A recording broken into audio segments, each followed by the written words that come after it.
Hello friends, welcome to my YouTube channel study mantra by Bimla Atri. Friends, last video में हमने देखा था कि पॉलिनोमियल्स कब होती हैं कोई टर्म्स और कोई टर्म्स पॉलिनोमियल नहीं होती हैं। हमने टर्म्स के बारे में डिस्कस किया था कल भी कि कोई टर्म्स पॉलिनोमियल कब होगी, किस कंडीशन में कोई टर्म्स पॉलिनोमियल नहीं होगी। आज भी हम पॉलिनोमियल को ही टॉपिक लेके चलते हैं। पॉलिनोमियल्स में क्या है?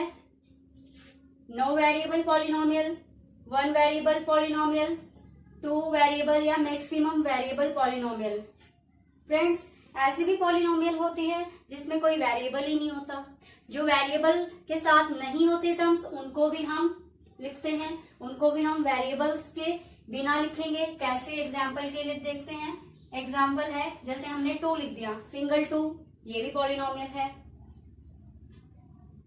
3, ये भी पॉलिनोमियल है। वेरिएबल्स क्या है? जैसे हम देखते हैं x, y, z की फॉर्म में कोई टर्म लिखी जाती है, लेकिन अब यहाँ पर हमने 2 के साथ कोई x नहीं लिखा और नहीं यहाँ 3 के साथ लिखा। हम कह सकते हैं कि सिंगल 2, सिंगल 3 वाली टर्म्स को, सिंगल 2 को, सिंगल 3 को हम क्या बोलेंगे? No variable polynomial. हम नेक्स्ट एग्जांपल लेते हैं, वन वेरिएबल पॉलिनोमियल। ऐसी पॉलिनोमियल भी होती हैं जिसमें सिंगल वन वेरिएबल होता है। हम भी इसको एग्जांपल के लिए देखते हैं। 2x प्लस में 3। फ्रेंड्स, यहाँ पे सिंगल वन वेरिएबल है। अब हम देखते हैं, एक और एग्जांपल ले लेते हैं। 5x का स्क्वायर प्लस में 7x प्लस में 2। हम यहाँ देखते हैं कि वेरिएबल्स सिंगल हैं, सिंगल वेरिएबल है। यहाँ पे x यहाँ पे वेरिएबल है, सिर्फ एक है वेरिएबल। फिर हम यहाँ देखेंगे, नेक्स्ट में देखो, यहाँ पे भी x है, ये रिपीट है x, लेकिन हमारे पास वेरिएबल सिंगल एक है, सिर्फ x है। एक सिंगल वेरिएबल है हमारे पास, इसीलिए हम ये कहेंगे कि ये कौन सी पॉलिनोमियल बनेगी? वन वेरिएबल पॉलिनोमियल बनेगी। नेक्स्ट हम देखते हैं टू वेरिएबल पॉलिनोमियल या मैक्सिमम वेरिएबल पॉलिनोमियल। हम एग्जांपल से इसको देखेंगे, like as 3x y z। एक और एग्जांपल देखते हैं यहाँ पे, 2x का स्क्वायर प्लस में 5y प्लस में 7z प्लस में 4। एक और ले लो, t ले लो। फ्रेंड्स, जरूरी नहीं है कि हम सिर्फ x y z को ही वेरिएबल में लेके चलेंगे। वेरिएबल्स हमारे पास कुछ भी हो सकता है। और देखो, हम टर्म्स लेके चलते हैं। 4p का स्क्वायर प्लस में 3q का स्क्वायर प्लस में 7r। तो हमारे पास ये सभी वेरिएबल्स हैं, p, q, r, x, y, z। ये हमारे पास इन सभी टर्म्स में हम क्या यूज कर रहे हैं? वेरिएबल। हम देखते हैं इस वाली टर्म में हमारे पास कितने वेरिएबल हैं? 1 2 3। यहाँ पे हैं 3 वेरिएबल। इस वाले टर्म में कितने वेरिएबल हैं? 1 2 3 4। इसमें है 4 वेरिएबल। इस टर्म में देखो 1 2 3, इसमें है 3 वेरिएबल्स। तो फ्रेंड्स, हमने देखा कि हमारे पास ऐसी भी पॉलिनोमियल होती हैं जिनके पास कोई वेरिएबल नहीं होता, और ऐसे भी पॉलिनोमियल हैं जिनके पास सिंगल वन वेरिएबल है, और ऐसी भी पॉलिनोमियल्स होती हैं जिसमें 2 या मैक्सिमम वेरिएबल होते हैं। हमने एग्जांपल के साथ समझा। लास्ट टाइम हमने वीडियो में देखा था कि कौन सी टर्म पॉलिनोमियल है और कौन सी टर्म पॉलिनोमियल नहीं है। कल हमने देखा था कि कौन सी टर्म पॉलिनोमियल नहीं है जिसमें हम पावर को चेक करते थे उसकी। आज हम देख रहे हैं कि वेरिएबल्स के साथ। फ्रेंड्स, नेक्स्ट हम देखते हैं topic coefficient of polynomial. Coefficient of polynomial क्या होते हैं? अब हम इसको देखते हैं, एग्जांपल से समझेंगे। एग्जांपल 7x की क्यूब प्लस में 5x का स्क्वायर प्लस में 4x प्लस में 8। फ्रेंड्स, नेक्स्ट हम देखते हैं topic coefficient of polynomial. Coefficient of polynomial क्या होते हैं? अब हम इसको देखते हैं, एग्जाम्पल से समझेंगे। एग्जाम्पल 7x की क्यूब प्लस में 5x का स्क्वायर प्लस में 4x प्लस में 8। हमारे पास ये एक टर्म है, इसमें हम देखेंगे कि कोफिशिएंट्स क्या हैं। जैसे हम देखते हैं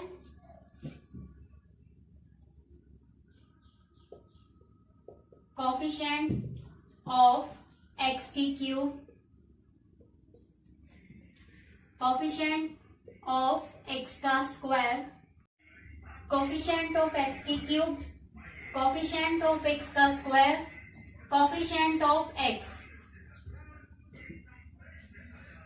फ्रेंड्स देखेंगे हम यहाँ पे कोफिशिएंट्स ऑफ एक्स की क्यूब क्या होगा, कोफिशिएंट ऑफ एक्स की क्यूब क्या है यहाँ पे 7, एक्स का स्क्वायर कोफिशिएंट क्या है यहाँ पे 5, एक्स का कोफिशिएंट क्या है 4।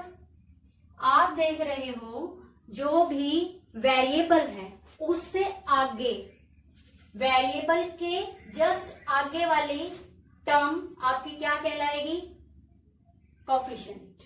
क्या कहलाएगी, कोफिशिएंट।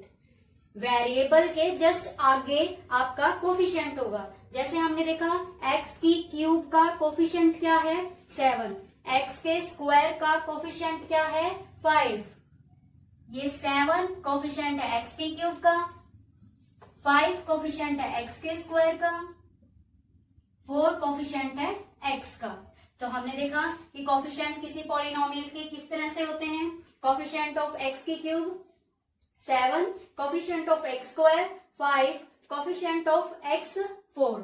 तो जो भी वेरिएबल आपके पास होगा, जो भी वेरिएबल आपके पास है उसके जस्ट आगे वाली टर्म जो होगी वो कोफिशिएंट होगी, वो कोफिशिएंट ऑफ द पॉलिनोमियल होगी। नेक्स्ट आगे हम देखते हैं डिग्री। डिग्री भी क्या होता है, हाईएस्ट पावर को हम डिग्री बोलते हैं। किसी भी पॉलिनोमियल की हाईएस्ट पावर को, highest power of the polynomial is degree. Power को ही हम डिग्री कहेंगे, हाईएस्ट पावर को हम डिग्री कहेंगे। एग्जाम्पल लेके देखते हैं, यहाँ पे एग्जाम्पल लेते हैं। फॉर एग्जाम्पल 7x की पावर 5 प्लस में 4x की क्यूब प्लस में 7।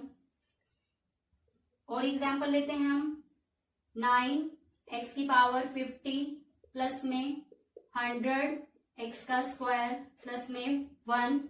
और एग्जाम्पल लेते हैं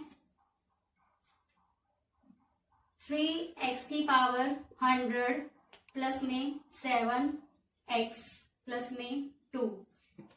तो बच्चों देखो यहाँ पे जिस भी टर्म के पास हाईएस्ट पावर है, जिस भी टर्म के पास हाईएस्ट पावर है वही उस पॉलिनोमियल की डिग्री कहलाएगी। जैसे मेरे पास ये टर्म है, इस टर्म के अंदर इस पॉलिनोमियल में सबसे हाईएस्ट पावर कौन है 5 है, इसलिए मेरे पास ये क्या होगी 5 डिग्री की पॉलिनोमियल। अब हमारे पास यहाँ पे कितनी है इसकी डिग्री 50, हाईएस्ट पावर 50 और यहाँ पे 2 है। अब मैक्सिमम वैल्यू कौन सी है 50, इसलिए इसकी वैल्यू कितनी होगी 50। तो ये पॉलिनोमियल, इस पॉलिनोमियल की जो डिग्री है वो 50 होगी। अब इस पॉलिनोमियल की हाईएस्ट पावर है क्या है 100, इसीलिए इसकी डिग्री कितनी होगी 100। तो हमने देखा यहाँ पे कि जो भी टर्म, जो भी पॉलिनोमियल की हाईएस्ट पावर है उसी को हम बोलेंगे डिग्री। इस टर्म में हाईएस्ट कितनी है डिग्री 5, इस टर्म की हाईएस्ट डिग्री कितनी है 50 और इस टर्म की हाईएस्ट डिग्री कितनी है 100। तो आज हमने ये टॉपिक पढ़े कोफिशिएंट ऑफ द पॉलिनोमियल, फिर हमने देखा डिग्री ऑफ द पॉलिनोमियल। आगे हम देखेंगे कि पॉलिनोमियल को किस तरह से डिवाइड किया जाता है। अब जो कोफिशिएंट में हमारी जो मेन प्रॉब्लम होती है वो साइन को लेके रहती है। अब हम एक एग्जांपल देख के यहाँ पे देखते हैं कि अगर मेरे पास 2x की पावर 5 माइनस में 7x की पावर 3 माइनस में 3x की पावर 2 प्लस में 4x अगर आ जाए तो हम देखेंगे कोफिशिएंट ऑफ x की 5, कोफिशिएंट ऑफ x की 5 का कोफिशिएंट क्या होगा यहाँ पे 2 होगा। लिखते हैं कोफिशिएंट ऑफ x की पावर 5, कोफिशिएंट ऑफ x की पावर 3, कोफिशिएंट ऑफ x की पावर 2। Coefficient of x. तो बच्चों हम यहाँ देखते हैं कोफिशिएंट ऑफ एक्स की पावर 5, जिसकी पावर 5 है उसका कोफिशिएंट क्या होगा। तो ये सिंपल हम देखेंगे 2 है, इसके आगे साइन कौन सा होगा, प्लस, ये +2 है। एक्स के क्यूब का कोफिशिएंट क्या है, साइन भी हम लेके चलेंगे -7। एक्स के स्क्वायर का कोफिशिएंट क्या है -3। एक्स का कोफिशिएंट क्या है 4।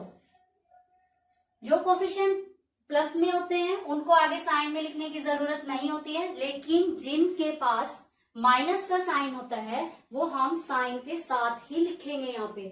ठीक है, ये सबसे मेन बात थी आपकी यहाँ पे। ये यहां से हमने देखा था कि कोफिशिएंट ऑफ एक्स की क्यूब की सिंपल 7 थी, तो ये भी प्लस में थी। एक्स के स्क्वायर का कोफिशिएंट प्लस में 5, यहाँ पे भी एक्स का कोफिशिएंट प्लस में 4। और यहाँ पे अगर आपके पास साइन अगर माइनस में है तो आप मेंशन करोगे। ठीक है, आगे नेक्स्ट हम देखेंगे पॉलिनोमियल्स के बारे में ही।